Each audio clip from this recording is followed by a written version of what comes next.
हमारे आने वाली पीढ़ियां इस चीज को बिल्कुल भूल चुकी हैं। उनको नहीं मालूम नीम का क्या मतलब है, तुलसी का क्या मतलब है, तो पीपल का क्या मतलब है, बरगद का क्या मतलब है।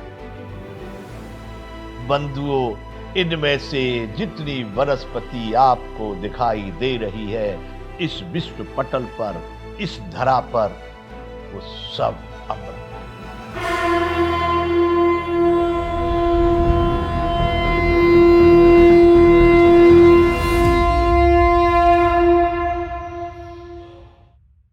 जय विश्व बंधु।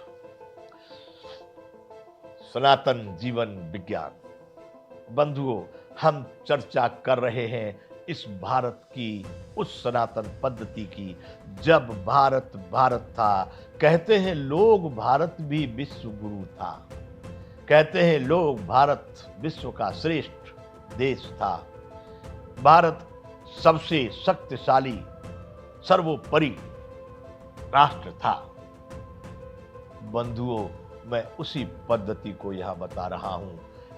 तब था भारत, इन सभी शब्दों के अर्थ रूप जब सनातन पद्धति इस भारत में लागू थी, भारतीयता।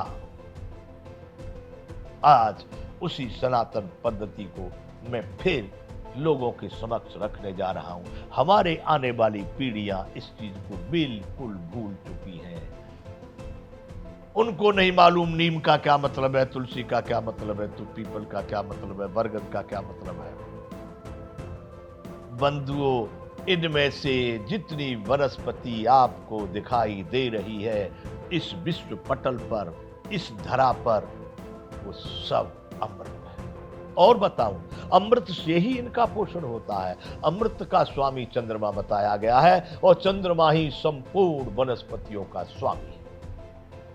मेरे बंधुओं, वह सनातन की पद्धति, वह सनातन आने वाली पीढ़ियों की समझ से नष्ट होता जा रहा है। इसलिए अपना प्रयास, कौन देखेगा, कौन सुनेगा, कौन मानेगा, कोई मेरे मन में भेदभाव नहीं, लेकिन मुझे जो कहना है वह कहता रहूंगा। अब हम चर्चा कर रहे हैं यहां कि वह बचपन, वह शिशु जब विद्यार्थी बनने के योग्य हुआ है और विद्यालय में जाने की तैयारी है, तो माता पिता का क्या कर्तव्य, कैसे निर्णय करें कि कौन सी विद्या अध्ययन उसको कराई जाए, कौन सी विद्या उसको दिलाई जाए जिससे वह व्यक्ति श्रेष्ठ आचरण कर सके। नहीं रह गया भारत में उन पूर्वजों का मान, नहीं रह गया उन गुरुओं का मान, नहीं रह गया उन विद्वान और ब्राह्मणों का मान जिनसे ये मार्गदर्शन होता था, जिनसे ये पथ प्रदर्शन होता था कि क्या पढ़ना है, क्या नहीं पढ़ना, कौन सी दिशा में जाना चाहिए, शिक्षा की कौन सी मार्ग को अपनाना चाहिए। अब माता पिता स्वयं ही बेचारे विकृत हैं, उनको स्वयं ही कुछ पता नहीं कि विद्यार्थी को हम क्या दिशा निर्देश करें, और विद्यार्थियों को भी ये पता नहीं कि हम कहाँ जाएं। अब वो देख लेते हैं, सुन लेते हैं यहाँ टिप टॉप फटे हुए पैंट को पहन करके, उनके मन में आता कि यही बढ़िया, हाँ हाँ ये विद्या पढ़ लें। यहाँ तक कि चड्डे को पहन करके, वाह वाह। बंधुओं, धिक्कार है ऐसी संस्कृति और ऐसे शिक्षा को।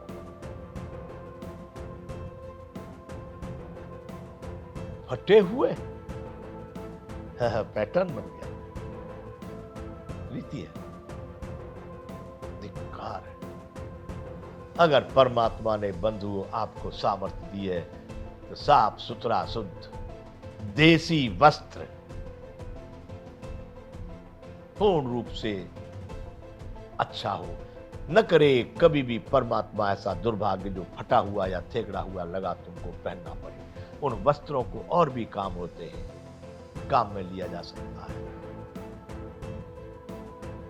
ये भारत में आज मैं देख रहा हूं, ऐसी शिक्षा, ऐसी विद्या, ऐसा पद, ऐसी प्रतिष्ठा बंधुओं भारत की नहीं हो सकती, और वो भारत नहीं हो सकता जहां पर इस प्रकार के विचार होंगे। तो मेरे बंधुओं, आपका विद्यार्थी, आपका बच्चा विद्या अध्ययन के लिए सनातन जीवन विज्ञान पद्धति से यदि आप जानना चाहते हैं तो उसकी जिस चीज में अब आपने शिशुपन से उसका लालन पालन पोषण, उसको जिस तरह से उसकी चेष्टाओं के अनुरूप संरक्षण और उनकी स्वतंत्रता से देकर के पोषण किया है, आज उसका विचार भी वही होगा। वो कदापि बुरे रास्ते का चयन नहीं कर सकता। अतः उसकी जो भी संभावनाएं आपको दिखाई दे रही हैं, पहलवान बन सकता है तो पहलवानी के लिए प्रोत्साहित करो,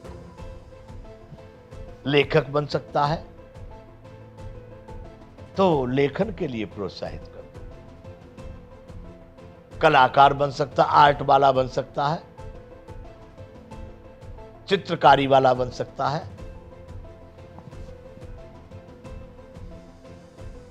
लकड़ी के काम वाला बन सकता है, टोकरी बनाने वाला बन सकता है, झाड़ू बनाने वाला बन सकता है, इंजन बनाने वाला बन सकता है। उसमें सारी संभावनाएं आज के समय में विद्यमान हैं। वाहन चालक से लेकर पायलट से लेकर साइकिल से सारी संभावनाएं उसमें विद्यमान हैं। बंधुओं, पर तुम मत बनाओ उसको doctor, collector, actor, MBA, BCA, BBA, ये तुम मत बनाओ। बनने दो उसको जो वो है, जाने दो उसको उस मार्ग पर जो वो है, उसके पास सारी संभावनाएं हैं। 5 बीघा जमीन वाला व्यक्ति पूरे जीवन को परिवार के साथ उसमें से आनंद के साथ जी सकता है, अच्छे प्रकार के वस्त्र, भोजन और रहने की व्यवस्था के साथ। पर वहां ये विलासता नहीं होगी, टिक टिक करके इस मोबाइल में तुम देखो अनेक प्रकार के उद्विग्न सीन, वहां वे नहीं होगा जो तुम टीवी में। और बंधुओं, मैं आज शशिभान राजयोगी गुरुवर विश्व बंधु कहता हूं कि बहुत जल्दी ये सारा विज्ञान नष्ट होने की तैयारी में है। फिर क्या रहेगा? नाव डूबेगी तो डूबोगे सारे, न तुम ही बचोगे न साथी तुम्हारे। तो बंधुओं, सनातन जीवन विज्ञान के अनुसार शिक्षा की पद्धति, देखिए बंधुओं, शिक्षा और विद्या इसमें अंतर है मेरी समझ से। शिक्षा उसको कहते जो सीखना और सिखाना है, वह शिक्षा है। विद्या उसको कहते जो जानने योग्य, जो जाना गया है, जो अपने अंतःकरण में उतर चुका है, जिसको मैंने आचरण में ले लिया है। विद्या यानी जानना, या यानी जो जाना गया है वह विद्या, और जो सीखा जा रहा है या सीखा गया है, सीखने में और जानने में अंतर है। जानने का मतलब आचरण, अपने में समाहित कर लेना, और सीखने का मतलब खाली रट लिया। तो विद्यावान बनाने के लिए उसके पास में जो क्षमता है, आप उसको वही दिशा निर्देश, उसी में आप उसको प्रोत्साहन दीजिए, और उसको वैसे ही गुरु के पास, वैसे ही विद्यालय में, वैसे ही गुरुकुल में, वैसे ही शिक्षा संस्थान में आप उसको प्रेरित करें। और बंधुओं, व्यापार वाले में नहीं कि 5 लाख लेकर के बच्चे की पढ़ाई होगी, नहीं।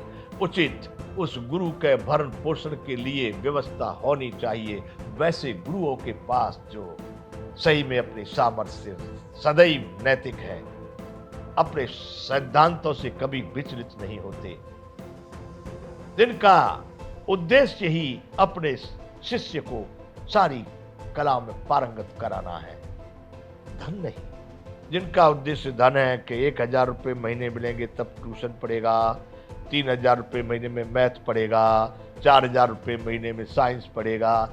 अरे बंधुओं, धिक्कार है इस पढ़ाई को, और ये पढ़ाई चली गई विनाश की ओर। आज युद्ध के चारों तरफ उस युद्ध के जो धोखे वाला युद्ध होगा। युद्ध तो पहले भी होते रहे और आगे भी होते रहेंगे, लेकिन वो आमने सामने के युद्ध थे।